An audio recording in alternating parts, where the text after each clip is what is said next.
Hi, everybody. This is Lauren Baker from Search Engine Journal. Welcome to today's SEJ webinar brought to you by our partner at Moz.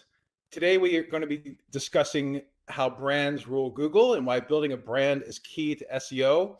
With us is none other than Dr. Pete Meyers, Principal Innovation Architect of Moz. Hey, Dr. Pete, how's it going? Hey, Lauren, how you doing? Good to be here.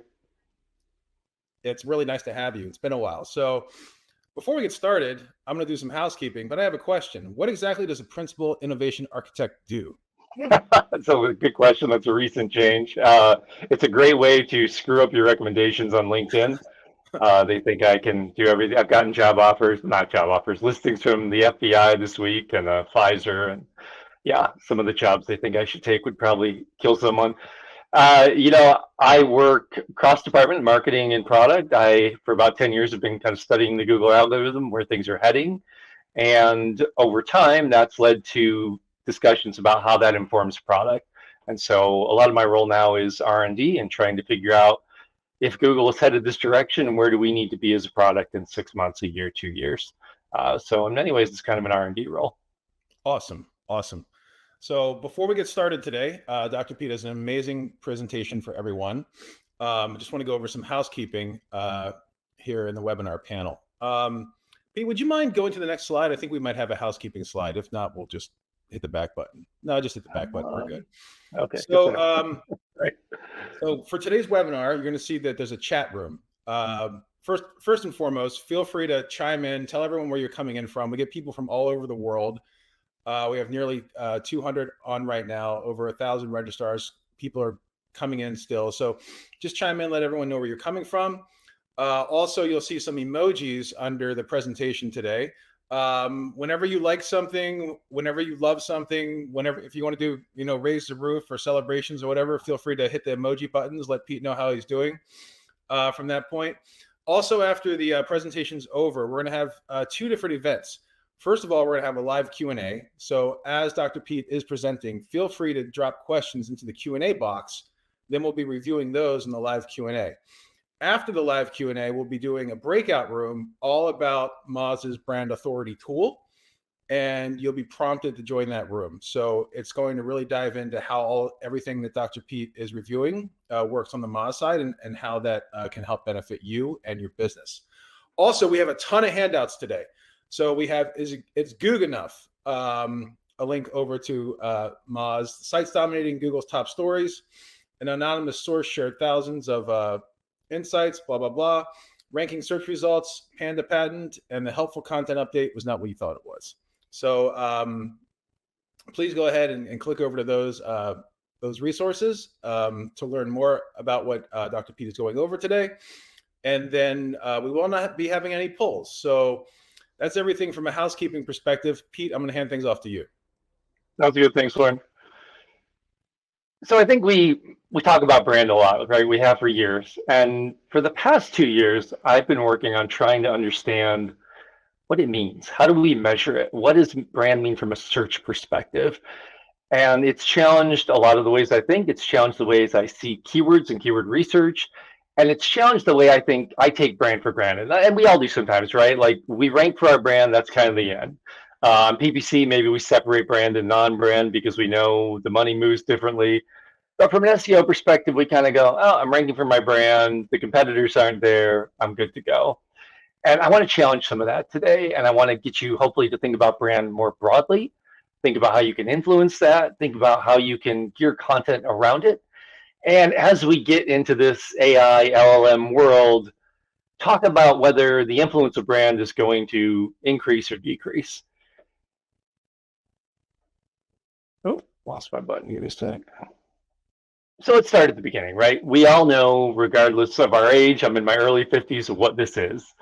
We know what this is. If it's on a laptop in Chrome, if it's in rainbow, if it's in black, whatever color it's presented in, it's cut out as something.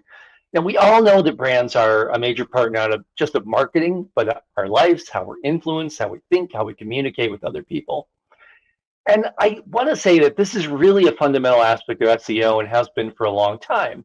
And so when you consider brands in search, it's not always an easy problem, right? So if somebody types in Apple, it's a bit ambiguous. Are they looking for the company? Are they looking for the fruit, which we also all know what the fruit is probably? Are they looking at the Mother Love Bone album from the 90s? Are they looking for Fiona Apple or Apple the City or Apple Vacations, if that's still around? And what Google essentially says, and I've basically ripped this slide off, this comes directly from the Quality Rater Guidelines. We have this concept forever of dominant interpretation. And what they're basically saying is just this.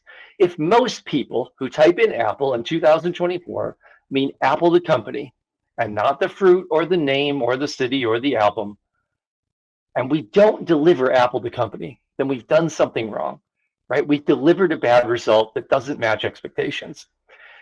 And I think the thing we sometimes gloss over about this is more important than just about anything else, right? Like even if Apple the site wasn't doing everything right from a technical SEO perspective, they didn't have all the links, they were doing some things that Google didn't love, and they didn't come up first, the results would still be wrong. And we've seen this for years. We've seen brands like JCPenney that kind of got a slap on the hand, were kind of messing around, and then they came back a few days later, and maybe not every page and as deep as you go. Oh, I just had a skip here. But from a perspective of them ranking for their name, them ranking for key terms, key products, if they don't come up, something's wrong. Eric Schmidt 15 years ago famously said brands are how you sort out the cesspool, right? CEO of Google at the time. I mean, first of all, from a content marketing perspective, ouch. The cesspool is a little harsh. But we know, right? Like we know there's a lot of crap. There's a lot of noise. And what Google is essentially saying, and what we see them bake into the system is, when in doubt, if we lean on brands, we'll probably do okay. We don't always love that. Maybe that's not always the best result, but it's going to be good enough. There's also just a lot of advantages that we see in the SERPs themselves, right? I want to show you how this shapes search results. Here's a result for Apple. What do we see right away? Apple gets not only the #1 ranking, but all of these expanded site links, right? All of this extra real estate on the SERP. They also get this knowledge panel over on the right. That's the knowledge graph. A brand is also an entity. Now, I think brands are more complex. Brands reflect things like people's awareness, how much people talk about an entity, but every brand is an entity. And Google understands that these are things that exist in the world and they have structured data about it. And so they have this panel with all this information. I actually cheated in the first screen because there's also an ad at the top that Apple bought. And that ad also has site links. So now we've got the ad with 4 additional links and the #1 result with 5 additional links. And I think iCloud is actually the #2 result. And so this is a SERP that, if you're not Apple, is basically meaningless, right? They completely dominate this. And Google is starting, honestly, to get a little interpretive with this, right? They're a little assertive about when to return a brand. So if I enter a generic word sometimes, like lumens, a measure of light, and Google kind of puts that at the top, unit of luminous flux, there's also a lamp brand called Lumens. I don't think they're a huge brand, never heard of them before I made this slide, but Google is basically saying, you know what, we're going to assume this is a brand search. We're going to put them in #1 and give them this kind of dominant real estate. I have teenagers, so I'm familiar with this brand, Stanley, the tumblers, the overpriced tumblers that some of you may have too many of. And, for somebody my age, when I think Stanley, I think the tool company. But now there's been this shift, right? There's been this shift in what people talk about. The definition of dominant interpretation, the definition of the brand has changed. And kind of even more concerning, because I think Stanley, the tool company, has, doesn't have the household name it once did. Stanley Cup. I'm not a huge sports guy, but I know what the Stanley Cup is, right? That's the NHL trophy. Google is saying, no, that's the tumbler too, right? Great if you're Stanley, the cup brand. Maybe not so great if you're the NHL. But, this is something to realize, that brands are not static things. Brands change over time. Google recognizes how people are talking about brands, and what people want can change. This is some data from a few years back, but I just want to illustrate a point. These are click-through rate curves from a set of millions of searches. The blue line is SERPs that just had 10 blue links, which is kind of rare these days, right? No other features. And the #1 result got in the realm of 40% click-through rate, which is pretty good. #2, maybe a little over 10. If we just add those site links in the number one position, click-through rate jumped to 80%. 80% of clicks were going to that number one position. And I don't think this is just because of that real estate. I don't think it's just because Google gave them extra space. I think it's because Google is actually very good at knowing the kind of searches to put those on, at saying these are essentially branded. These are navigational searches. This is someone looking for a specific company, and that's what we're going to deliver. So if you're number one on those and you're returning those signals, you're returning those links, you're really pushing everybody else out. You completely own that SERP. All right. So I think still, we look at it and we go, okay, well, Apple is Apple. They rank number one for them. They get their stuff. I rank number one for me. I get my stuff. We can all live in peace and it's all good.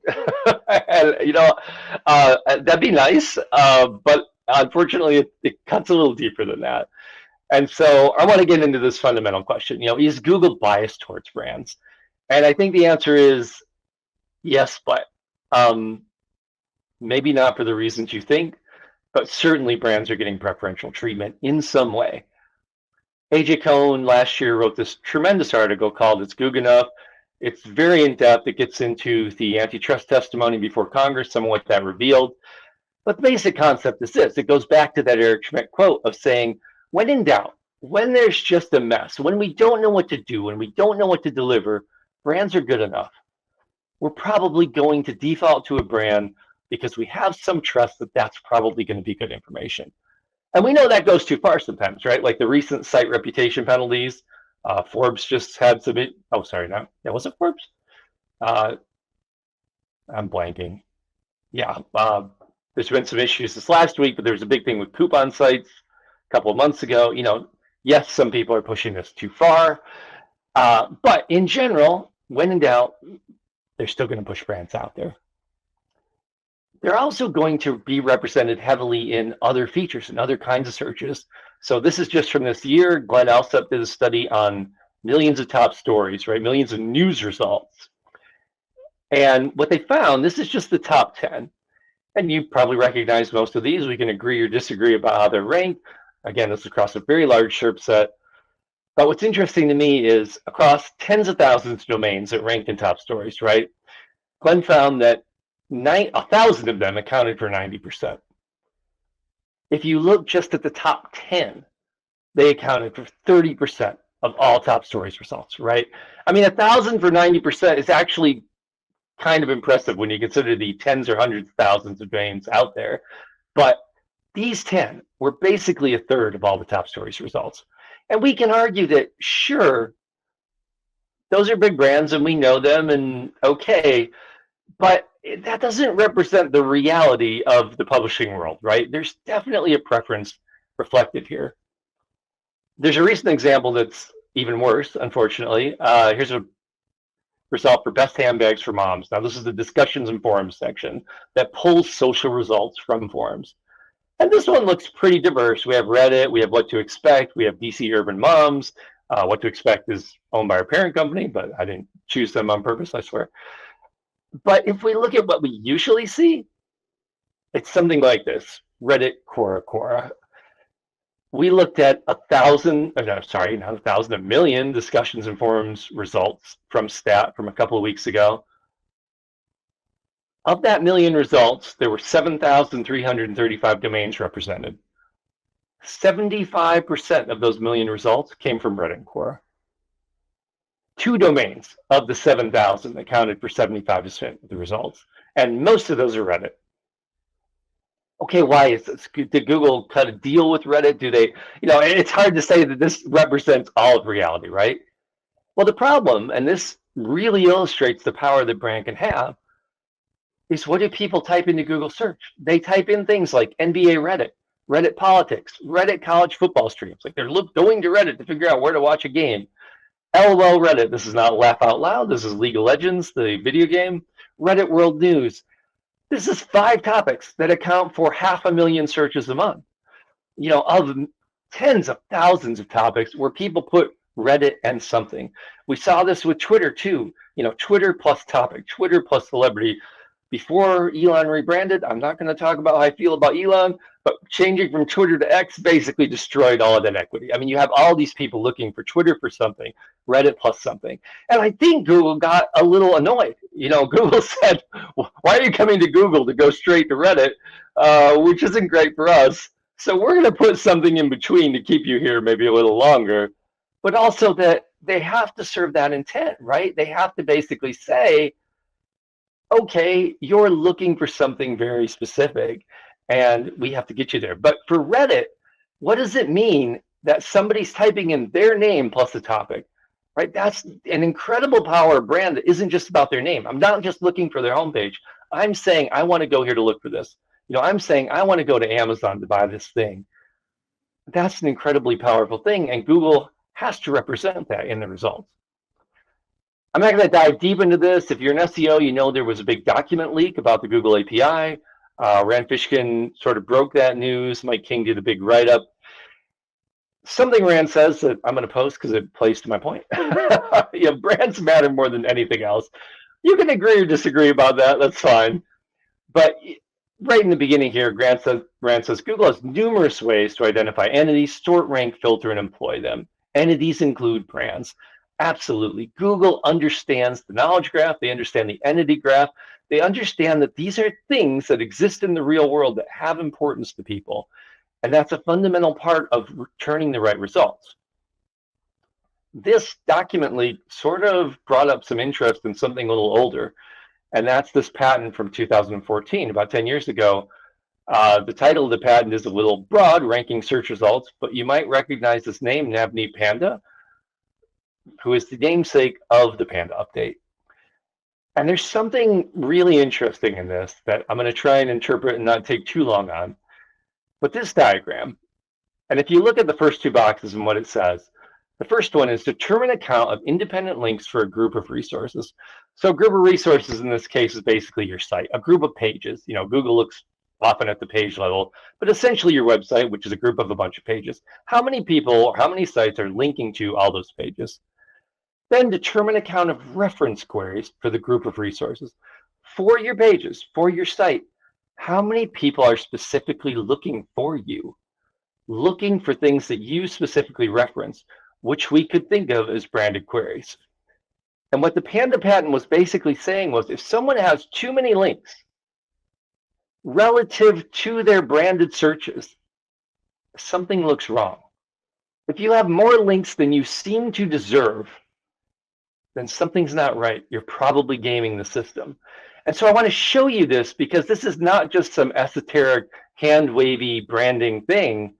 This is fundamentally coded into the algorithm that Google is basically saying that if your other signals don't seem to reflect what your brand deserves, then you're probably gaming the system. Something's probably wrong, right? And this is probably true for a lot of signals, but for links, this is huge, right? We think this is probably still in play. Panda's changed a lot. But my boss, Tom Capper, did a study very recently about the helpful content update. And he looked at people who won and lost across the two helpful content updates, the major ones. And what he found was this. It gets a little in the weeds, but it's very relevant to what we just talked about. The sites with the largest domain authority to brand authority ratio. These are our metrics. We don't say Google uses them, but they're proxies for what Google does. Domain authority is essentially a measure of link equity to a site. Brand authority is essentially a measure of how much people are searching for your branded terms. The sites that had the largest ratio of link equity to branded search did the worst in the helpful content update. They lost the most. Basically, again, Google's saying that if these signals don't reflect the strength of your brand, then something might be wrong. And unfortunately, in both cases, this was punitive, right? This was not Google saying, we're going to reward brands for having high brand authority relative to links. They're saying, we think you're probably gaming the system if these signals don't line up. So this is fundamentally a part of how the algorithm works. This is the other thing that changed how I thought over the last year or two, though. I'm going to start with the big brand because the numbers are shocking, and this was kind of a wake-up call for me. And I hope it gets you to think a little differently. I think as SEOs, right, we tend to separate brand and non-brand for obvious reasons. And even though we've matured in terms of how we think about, say, head keywords, long tail keywords, We recognize that maybe the highest volume keyword isn't always the best investment. We still tend to think of non-brand as where the traffic is, as where the money is, right? I rank for my brand, that's kind of it. I do what I do, but I'm trying to compete for these high volume, quote unquote, head terms, these terms that drive the most traffic, these terms that hopefully drive engagement. But I'm going to give you some examples of where maybe that's changed over the last few years. So this is a brand that you probably all know by now, OpenAI, creators of ChatGPT. They're a company that's been around for a few years, but for most of us, including myself, unless you were following AI ML really closely, you did not hear of this company until December 2022, when they launched ChatGPT. And at this point, that's become virtually a household name, right? Within a month or two, they had developed a huge brand, a massive brand authority on our side. And so I started to dig into brand and non-brand keywords for them from an SEO perspective, thinking like, well, what are the kind of things I would want to rank for if I were an SEO? And so I'm going to show you monthly volume from us for a few of these keywords, just to maybe shake up how you think about keyword research and competitive research. So the first one is Dolly. That's their image generator. That's a brand term, of course. Pretty low, 400 a month. Now, to be fair, what I learned is most people don't know how to spell Dolly. So there's maybe a dozen variants of this that add up to a little more, but it's not a lot, right? Oops. And then we have a non-branded term, AI products, 2,000 a month. Okay, that's pretty good. If I were them, I'd probably want to rank for that. Chatbot. Now we're getting into things that seem a little more like head terms, right? 11,000 a month, that's solid. That seems like a competitive term. OpenAI itself, the brand, is at this point competitive with the word chatbot, right? So they're doing pretty well. Most of us would be pretty happy with 10K plus branded traffic per month. If it's not obvious, this is a bar chart. And if you wonder why it doesn't look like a bar chart, it's because the bars are really, really small right now. And if you think that's because I'm setting you up for something, you would be correct. And we'll get to that in a second. This is the word chat. 120,000 a month. We'd all love to have a piece of that. ChatGPT with a space, 740,000 searches a month, 6 times the word chat. Now I want you to think about this for a second. This is not just a phrase that they automatically are number one for, that they basically dominate the competition for on the SERP. This is a phrase they created less than 2 years ago out of thin air, that now has 700,000 searches a month. They didn't go looking for a word to compete with other people on. They didn't go spend the money to do the SEO to compete for the word chat. They built this out of nothing. This is volume out of thin air. That bar still look a little small. That's because the ChatGPT with no space has 14 million searches per month, 120 times the word chat. Now, this varies wildly month to month. Obviously, it's a very volatile space and brand. But this floored me the first time, right? As an SEO, if someone thinks about ranking for something like chat, where I might go, okay, I don't know how that's going to convert, but that's the holy grail of the space, or AI or chatbot. 120 times that search. But it gets worse. Because here's the SERP for the word chat, right? First of all, Google's saying, hey, you know what? That's our brand. We own that. Nice to be Google. We're going to give ourselves the top spot and all those links. And then ChatGPT's down at number 2. And, from that graph we saw of the 80%, maybe they're in that under 10% range, 7-8% clicks. And truthfully, people typing chat, we don't know what they're looking for, right? That covers a lot of ground. And this is probably not a SERP that converts all that well. This is the SERP for ChatGPT, right? OpenAI gets the number 1 position. They get the site links. They get the number 2 position because they have a separate domain for ChatGPT. All right, good to be them. They have this knowledge panel on the right. This is in that 80% range. 10x the clicks of the word chat, over 100x the traffic, something like 1,000 times the clicks of the highest traffic head word I could find. This, again, is creating something out of thin air, and that's an amazing thing. I want to show you another example I'm going to go back to. I'm not going to tease you just as much. We'll do this in 2 slides. So we talked about Stanley Cups. these are some non-brand terms we might try to rank for as SEOs. Travel coffee mug, 4,000 a month. Tumbler cup, 17,000 a month. Coffee mug, sure, love to rank for that if I sold coffee mugs, 30,000 a month. Water bottle, 150K a month. Oops, I keep pushing the wrong button.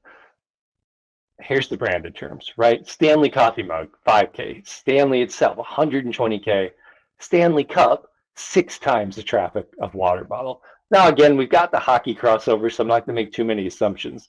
But from what we're seeing in other metrics, this branded term has just completely changed the conversation, right? They've overwhelmed that trophy that's been around forever. They've overwhelmed that tool brand. They've completely rewritten this and made it about them. All right, so we're moving in away from the core algorithm, we think, to this LLM-driven world. And so you might think, okay, great, maybe I don't have to worry about this. Maybe AI will save us from this. I think we know if I ask the loaded question, will AI save us? The answer is probably almost always no. And in this case, it's, well, no. But let's talk about why briefly. So by now, I think we all know, not only is Gemini and the LLM engine kind of behind Google search in some ways, but we have these AI overviews, right? We have these topical answers. And so let's look at some kind of branded queries in Gemini, in AI overviews, and kind of see what happens. So this is Gemini. I go in and I ask, are Apple laptops good? Yes, Apple laptops are generally considered to be high quality and reliable. Here's some key advantages. A bunch of nice stuff about Apple. I'm more of a Windows guy, so I'm not particularly biased here, but hey, if you're Apple, this is great, right? Why is this not just bland and informative? Why does this seem brand biased? Why does it seem like they're giving Apple this favorable review? Because if you look at what an LLM is, if you look at what a large language model does, it's being built, driven by all of the content we've created, all of the collective knowledge of the web. And what do people talk about? They talk about brands. They talk about what they like about brands. They talk about what they dislike. And if more people like the brand than dislike it, these are the kinds of answers we're going to get with LLMs. These are the kind of answers we're going to get with AI overviews. And in fact, we've kind of stepped backwards, right? We've kind of stepped to a late 90s SEO that is more about content in some ways than the link graph and all these other factors, which is something that all these engines are going to have to deal with. And so in some ways, I think it might get worse because, and worse depends on your point of view, but brands are things that exist in the world. Brands are things that we talk about. Brands are things that we write about. And that's what LLMs digest. It's pretty nice to be Apple and have your content driving the question of whether Apple is good or not. I'm going to get back to that in a minute because they did something really smart here. And then, we have even cross brands. This is an interesting one, I thought. Do Jeeps have Apple CarPlay? This is good for Jeep and for Apple. Because basically saying that, yes, you can get Apple CarPlay. It's available in all these models. And this answers a lot of questions I might have, right? I've expanded this, but this might really disrupt the SERP below it. Because if it answers my question, I trust it, I'm on my way, right? I know what I want to know. I even kind of have a better sense of what models I might look for and where to do my research next. And then they get a little scary. So here's one for best cell phone carrier in my area. That's commercial. And Google right away is saying, hey, Verizon, T-Mobile, AT&T. That's a little loaded. But even worse, I said in my area, and Google's basically saying, whatever. We don't care. You had local intent, but it's these three, no matter what. I think this is going to move around, and Google's going to kind of lower the volume and raise it and experiment. But this is the kind of thing we're seeing, right? Brands are definitely driving these AI answers. The one little bit of good news, I'm not going to dive deep into this. We've seen Google make a shift from kind of a pure Gemini answer to something that seems to rely more on ranking factors. And here's an example, moped insurance cost. If you see the sources on the right, you'll see that Gemini is using Progressive and a link from Progressive. Progressive in that same page ranked #1. What we've seen over the last few months shift is Google driving the answer with Gemini, but taking the content from the top rankings. And I think what Google realized that this is a content-only engine, and they're not factoring in all these other things they know about quality, they're going to give more bad answers. And so there's a convergence here. And that means that those brand advantages are kind of coming together in interesting ways, and we're going to have to see how that shifts. So I don't think we need to panic yet, but I don't think anything about this shift is going to make brands less important. If anything, it's probably going to make them even more important. So I want to give you some quick examples about thinking about content and keywords. Obviously, I can go say, build a bigger brand. Great, thanks. That's a really difficult thing to do. But I want you to maybe think more broadly and think about the kind of content that can incorporate your brand that isn't just your homepage. So Apple has this great page called Yep, Mac Does That. And the whole point of this page is to capture everyone who might be thinking about switching from a PC to a Mac and to answer their questions. And they rank for things like, why Mac? Is Mac OS hard to use? Why choose a Mac? MacBook benefits, Apple or Windows? How great is it to be capturing traffic from Apple or Windows if you're Apple? And serving it pretty well, like it's a decent page. So this isn't just, yeah, we have a homepage, we have products. This is Apple saying, you know what? People are searching for us in these kind of ambiguous and negative ways, basically saying, should I even use Apple? We need to be there. And that's extremely smart. You may be familiar, this is US News and World Report Best College Reports. They have hospital reports, they have all these rankings. These are incredibly popular branded rankings. Even for people who don't read US News and World Report, the paper, they go and look for this. And they've tied their brand to these pieces of content and to this research that has kind of very little to do with their traditional brand. It has to do with their affiliates and kind of their partnerships. And if you look at what this ranks for, it's interesting. They rank for colleges, pretty great. Best colleges in the US, best colleges in America, US News college rankings, US News best colleges. What I find interesting here, US News college rankings, twice the traffic of best colleges in the US. So many people are looking for US News plus this thing that's giving them an immediate advantage because they've tied their brand to a specific piece of content. They've tied their brand to something people are looking for so much that people have stopped looking for the generic term and are specifically looking for them. So I don't want you to think about your brand as just a name. I want you to tie it to products and services and things you do and how you can get people to associate you with that. I think that can be tremendously powerful no matter how large you are. And here's a selfish example for myself. This is a smaller example to show you that we can all do this. 10 years ago, we launched the Mozcast site. This was a way of tracking ranking flux over time to see whether the algorithm had changed. This is something that there's tons of now. Our competitors have these, it's something that really caught on.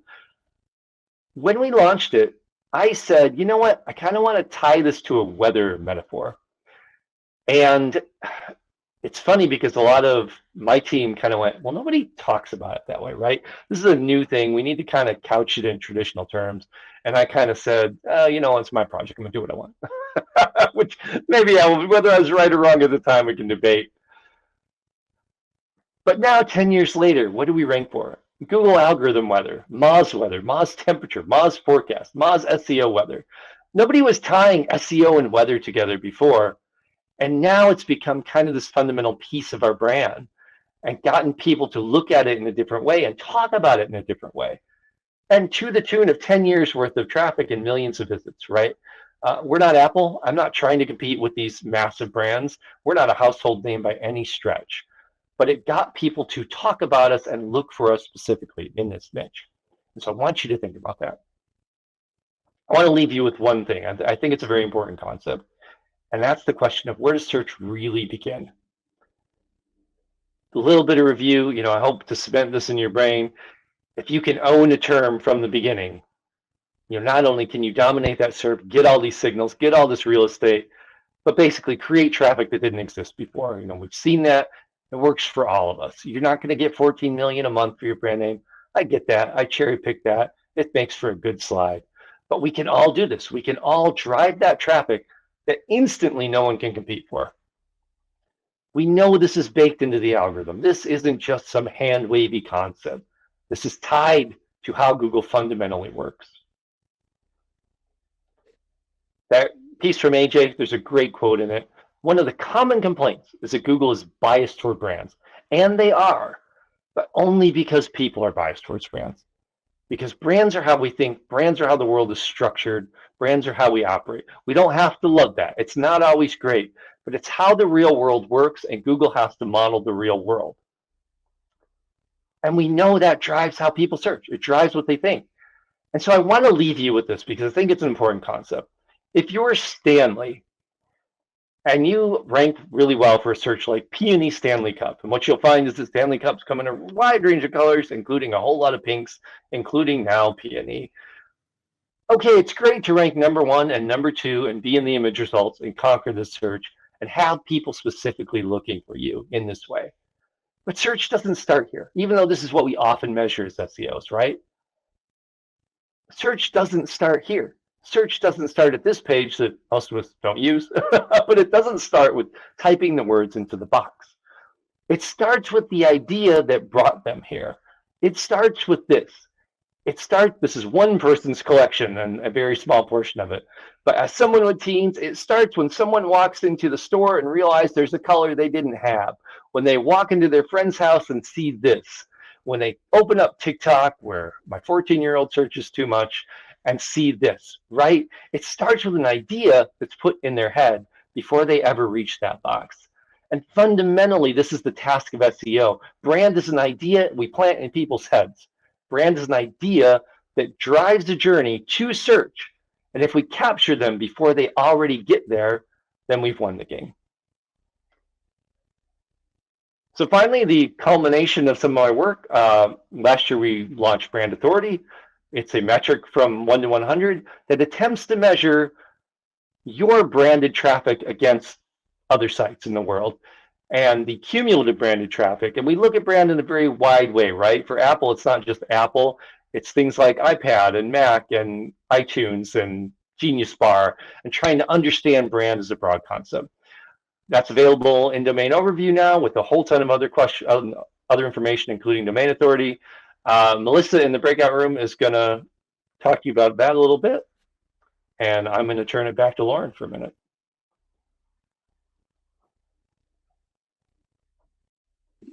Excellent. Thank you, Dr. Pete. I was trying to mute myself and the breakout room pop-up came up. So for those of you that want to go over to the breakout room and learn more about Brand Authority, the new Moz metric, go ahead and hop over. And in the meantime, we're going to do a Q&A. So thanks a lot, Dr. Pete. Really appreciate that. One of the first questions that came up was, how can a small brand possibly compete against sites like Apple or OpenAI? Or is that even relevant? Yeah, I think don't. It's the first question, right? I want you to look at this. Obviously, I'm giving an example of these really big brands, and it's easy to get that kind of FOMO, right? Yeah, we'd all love to be them. We'd all love to have that 14 million a month for ChatGPT. But where are you now, right? Where are you now as a brand? Where you can move from there? You know, and I think that Mozcast example is a good one, that it was just basically a way of saying, you know what, we're pretty early to this idea, and that means we're going to have to educate people and market, but let's tie it to our brand. Let's get people thinking about this as something connected to our brand and give them a way to connect. You know, think about your products and your services as branded things. Think about how you can name them. It doesn't have to be super creative, but what gets people looking for you specifically? Because anything that drives that traffic doesn't have to be millions a month. It could be tens or hundreds a month. If that's traffic that you created out of nothing, it's traffic you don't have to compete for. So I just want people to think more broadly. You know, what gets people thinking about you specifically? And that doesn't have to be bottom funnel conversion kind of content either. That could be informational, right? You know, that could be resources that people look for. You're answering questions that people have, you're capturing them at a point where you're serving their need. And so we see that more where brands capture people top of the funnel. They might get, there's a housing brand that was doing a really good job. Their main business is connecting people to contractors, but they were ranking really great for things like contemporary kitchens. You know, they were showing photos of finished kitchens, helping people understand what to look for, what they might want early in the journey, so that then people came back to them to look for contractors, right? So tie your brand to that journey to get people thinking about you in that way and grow from where you are, because you double or triple or even 50%, who cares what Apple's doing, right? Excellent. And just as a reminder, we had some questions coming in about the presentation. Yes, the slides are going to be made available, as well as the video and a recap that we'll be sending to all attendees and registrants. So I just wanted to get that answered as well. Next question that comes in is, my brand content doesn't get traffic and my non-brand content doesn't convert. What can we do? This is something we've gone through a lot at Moz, truthfully, because we were kind of known for a long time as like an educational brand, right? We were teaching people at SEO. Rand was doing Whiteboard Friday and all these things, and then we also need to make money and have this product. But all of our product posts were kind of launches, right? They were announcements like, here's a new feature, here's this thing, where it's really clear that you're trying to pitch something, and that's fine. We got to eat. But there was no connection between the two. And one thing I would encourage people to do, and one thing I found, this is biased as a SaaS company, of course, but we started to look at things like workflow. What problems are people trying to solve? What's their kind of mid-funnel need, where we can teach them about a process and then also introduce our product or our brand. And it wasn't a heavy, hard sell. It wasn't trying to say like, oh, this is our new thing, you have to use it. It's like, how do you do competitive research if you don't know this? And oh, by the way, we have tools that cross that, right? And that can be done with products, that can be done with services, of kind of saying, hey, you're trying to solve this problem, and our brand can be a part of that.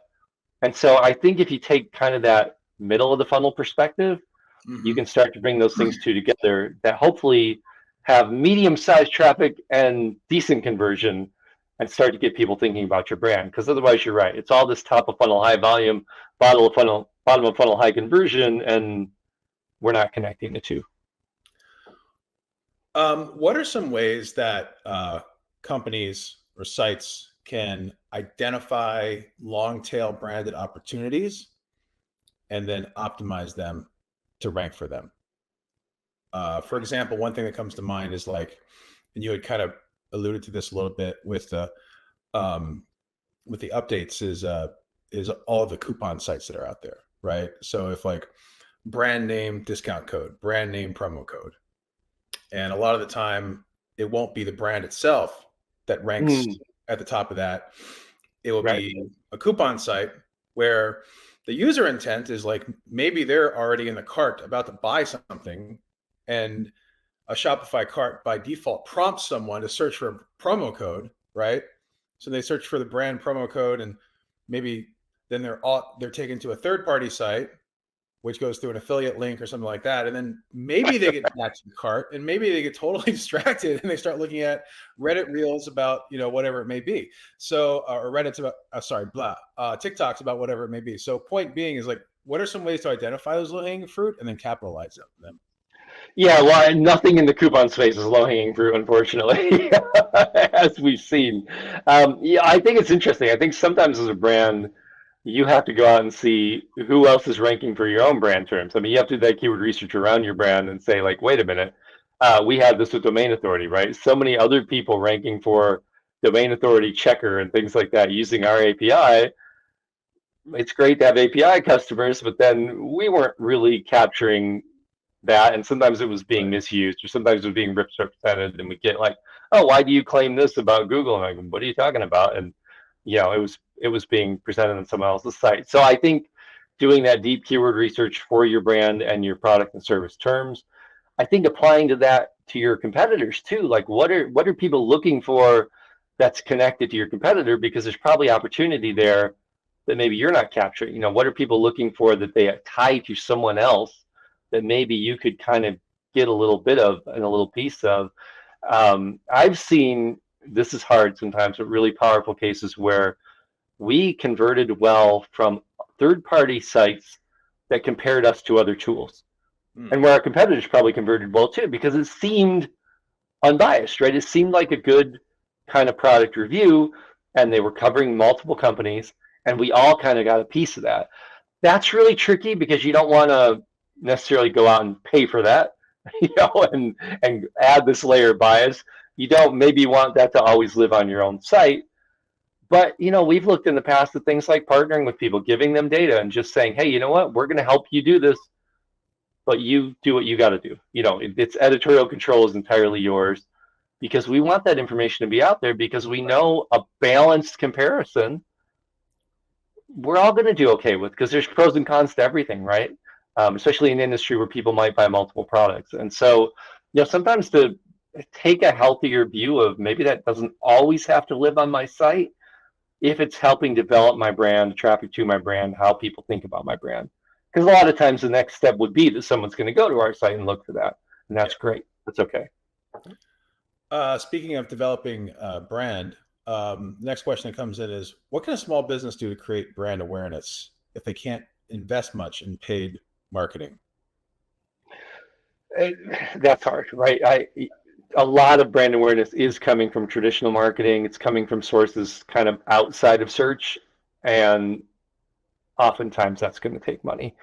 I have seen people do, there's local SEOs that are great with that. If you were a local or regional brand, anything you do to spread awareness, to participate in the community, put resources out for the community. There's a local SEO who's a photographer. He does a great job of landing in cities and putting out information about the city and local sites and local businesses. There's stuff you can do to kind of just help the community that if your local business might have a lot of impact. If you're a national or global business and don't have any budget, I don't have a magic answer for building a brand, but I think the good thing is a lot of that offline brand building, whether it's advertising, awareness, whether it's social, does drive search. It does drive traffic, and you should think about how that's connected to SEO activities. Social is a big piece. I think it's getting a little harder with the shakeups over the last couple of years. Things that worked on X/Twitter a year ago aren't working as well anymore. Facebook kind of lowered the dial on brands themselves, but that at least social participation is still relatively inexpensive. That's a time over money kind of thing. And getting yourself out there, answering questions on LinkedIn, getting that social presence still drives people talking about you and thinking about you. So, if you're not going to spend the money, you're going to have to put the time in. Social presence, and then making sure, like if you're a services company and you have a fleet of vans or something, just making sure that your brand is all over the side of those. It's not just something that people can't see, especially in the local level. Just take it for granted, right? Don't just assume that, oh, well, my brand, it doesn't matter. I want people looking for flooring, looking for roofing, looking for whatever. Right. Yeah, put that out there. So you gave an example of the Stanley Company ranking #1 for Stanley Cup.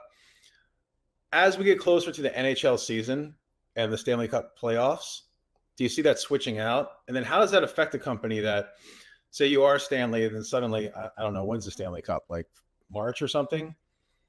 Do you prepare for a drop in branded traffic if Google does switch that out due to seasonality or search intent changing?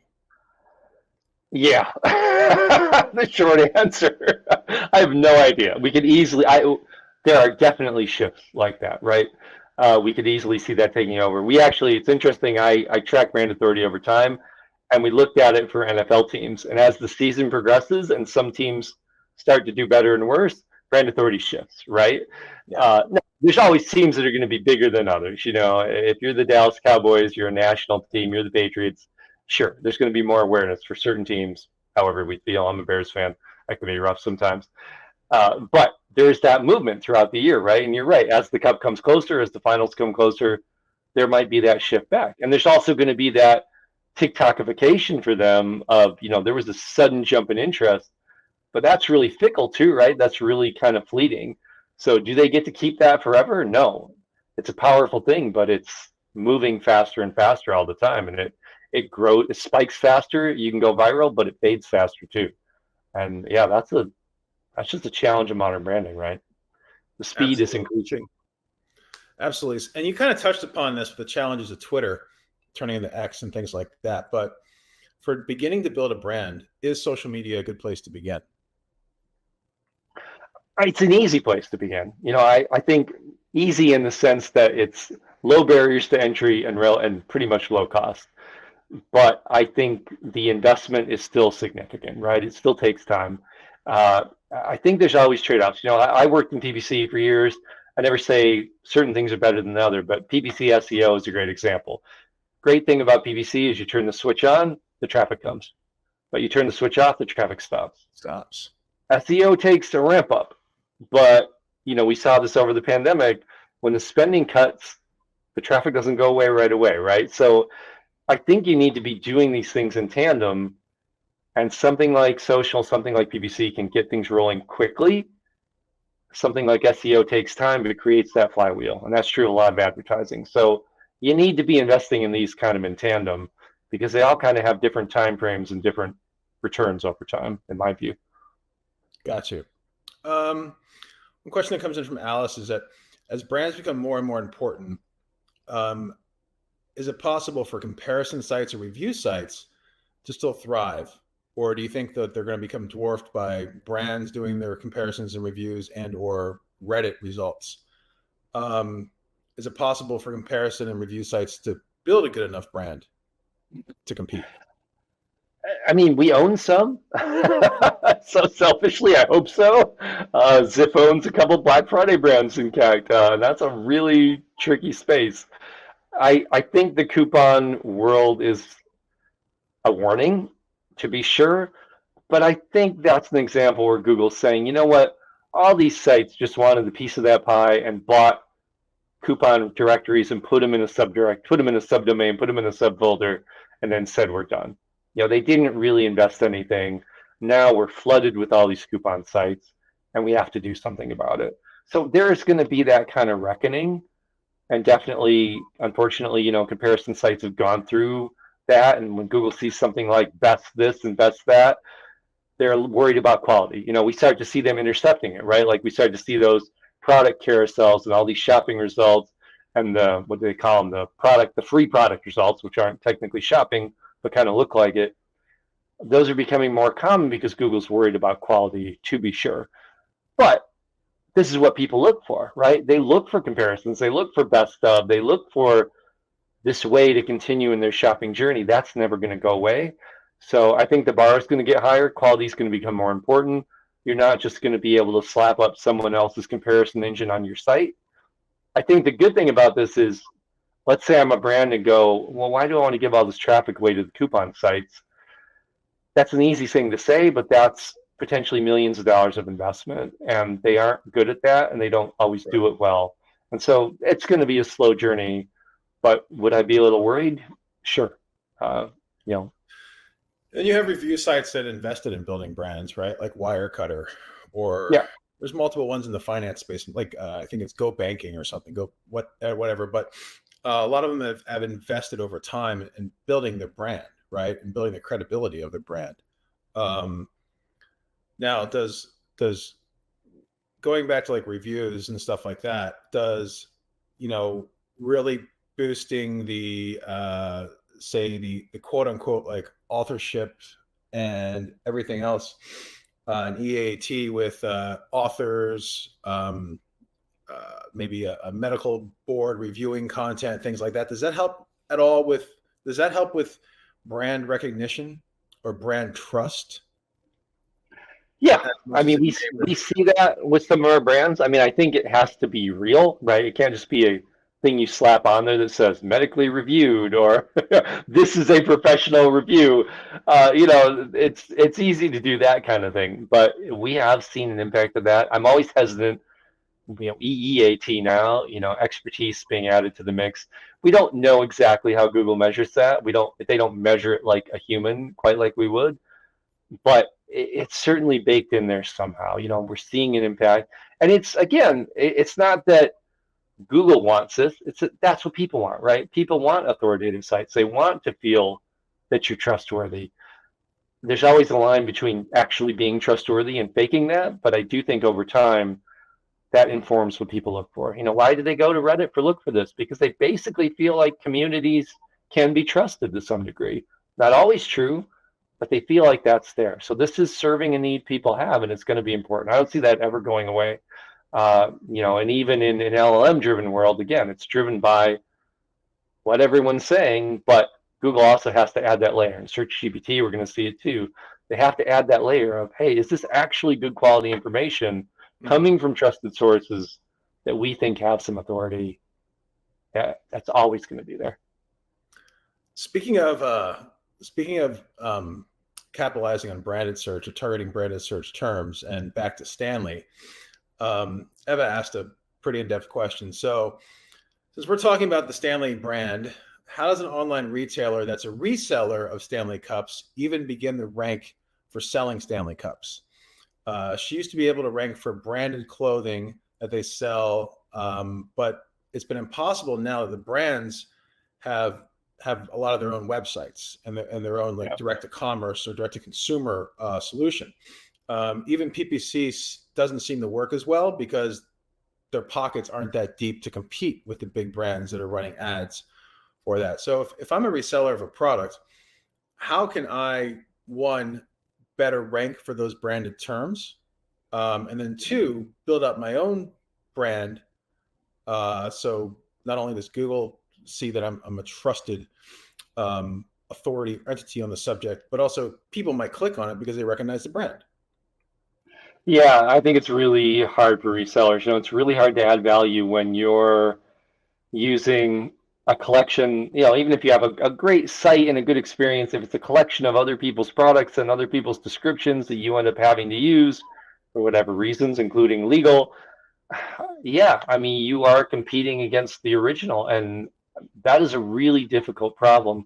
I do think some of that gets into, and this has always been the journey, but it's getting more important over time, is what unique value you can add to that.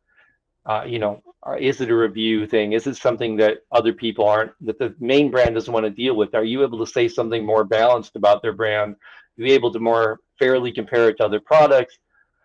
I think content can be a huge part of that, helping people understand, Stanley's a great example. They went through that whole lead controversy. Okay, it's got lead in it. The lead is buried in the base, kind of, nobody's probably digging that out unless they're making a YouTube video to show how you can dig it out. Do we answer questions like that the brand might not want to touch? Do we try to serve value? What is the brand avoiding? What does the brand seem to not want to do? Is there a safe way to get into that space? It can be touchy, but sometimes you can kind of dive into that a little bit. TikTok, I mean, I'm 54, so I don't get it. My kids are on it. I try to go on. But, that's the entire thing. Like my daughter shops from TikTok directly. And there's just this massive influencer marketing aspect where people don't care where they buy it from. People don't care where it's coming from there. But anything you can kind of demonstrate, anything you can show, anything you can kind of get into about what people like about the brand, maybe the brand itself doesn't want to do. So there are kind of those ways in. They're not easy. They're going to take investment. I think if people, branding in that case becomes about people coming back to that. They like a piece of content. They like something you did. They like something about your experience better. Then they're going to come back. But getting in there the first time is hard. And competing with the brand for that higher volume search, I don't know what it means to be number 3 or number 4 on that, right? Yeah. You're going to have to dive more into that long tail. It's not just going to be product names and color and size. It's going to have to be something a bit richer, something a bit deeper. That challenge is not going to go away. Yeah. I had no idea the Stanley Cups had lead in them. Thanks for letting me know. Well, there's a little piece in the bottom there. I have to cover up kryptonite or something. I'm very proud. I managed to talk one of my kids out of the Stanley Cup because another one was on sale and they liked it better. And I'm like, I dodged that whole bullet. So I'm going to take credit for that. So we're going to wrap things up in a couple of minutes. But the final question, which I think is pretty interesting, is how would an in-house SEO approach this topic with brand teams at a larger enterprise level? Do you see this more as a conversation starter with in-house brand teams to influence branded campaigns? Or, how can an in-house SEO really connect with the brand team to make sure that they're communicating back and forth and preparing, right, before brand launches or something along those lines? Yeah. I think,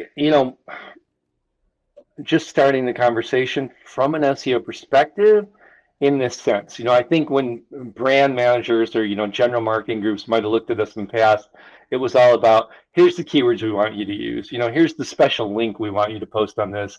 And it has to have this tracking parameter and this and this and this. And this is in journalism too. They mostly saw us as a pain in the ass, right? We were just the people asking for things.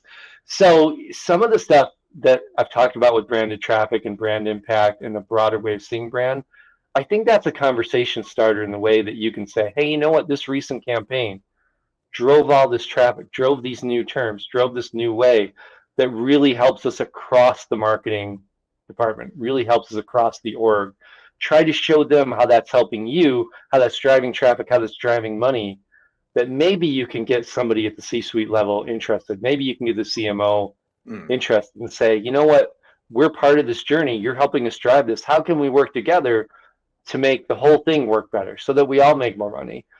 Yeah. Such that you're not just asking them to do things for you so that you get SEO credit, but you're showing them how they're helping drive SEO and that there's a way that you can improve that and all benefit. I think there's some ways to make it about them, truthfully. I've had that happen with e-commerce brands that have launched products with new product names.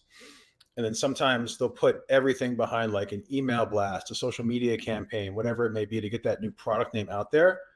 Let's say, just for an example, it's like knockout something, right? But then when you search for Google for that brand name of that product, they don't rank because they didn't necessarily let anyone know. No, right? Right? Like they're pushing, people are searching, but they're not finding the core brand for that specific product name. So, doing some, like being in that conversation and being like, hey, we can put a coming soon page. We can put up a PDP Right. where people can enter their email to be notified when the product launches, and it has all the product schema and everything in it. That way we can kind of pre-seed Google, right? We can seed Google with that page before the launch. That way we're not losing money. And approaching it, obviously not saying this way, but approaching it from the standpoint of, we want to demonstrate the most value we can out of this campaign and make you look good, right? Not build us all these pages because we want them, but hey, if we were capturing this, we'd get more benefit from your campaign and make more money, and your campaign would be even more successful, right? And I think there's win-wins there that can definitely be found. Amazing. Well, thanks, Dr. Pete, and thanks to the team at Moz for putting together today's presentation. Really enjoyed it, and going to definitely check out Brand Authority afterwards. Just as a reminder, there's plenty of handouts for you who are still with us to go ahead and take advantage of here in the webinar. And yes, where can we find you next, Dr. Pete? I'm mostly on Threads now. I'm on LinkedIn. I will be speaking at Engage in Portland in mid-October, so that's coming up in just 2 weeks. Excellent. And then, find me around. I'm also, anyone's questions, peter@moz.com. Feel free to email me. And thanks, Lauren. Thanks to everybody who joined us. Great to be here. Awesome. Our next SEJ webinar will be with Manik Bhan of Search Atlas, and we'll be discussing AI and automation for SEO, how you can scale efforts and drive revenue. That's going to be next week, Wednesday, October 9th, same bat time, same bat channel. Dr. Pete, again, it's been a pleasure. I do believe our breakout room might still be happening, so we're going to just go ahead and turn off our feed and let the webinar shut down afterwards. But thanks, Dr. Pete. Have a good one. Thanks. Take it. Okay, cheers.